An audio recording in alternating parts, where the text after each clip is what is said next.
La colère était vive ce matin à Roissy. Salariés de l'aéroport et représentants de la CGT d'Air France se sont réunis pour protester contre une nouvelle loi.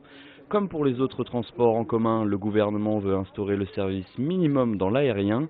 Les salariés devront alors déposer un préavis 48 heures à l'avance. Une véritable remise en cause du droit de grève pour les manifestants.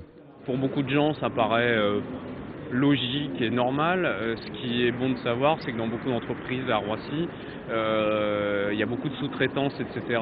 Et un salarié qui, 48 heures avant, va dire à son patron « je serai gréviste dans 48 heures », on peut imaginer les pressions qu'ils vont recevoir pour ne pas être gréviste, voire même les sanctions qu'il y aura après.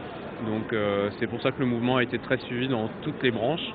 En l'absence de Jean-Luc Mélenchon, ce sont deux autres figures du Front de gauche qui sont venus soutenir le mouvement. Le député européen Patrick Le Yarrick et Marie-Georges Buffet en ont profité pour rappeler les solutions proposées par leur parti.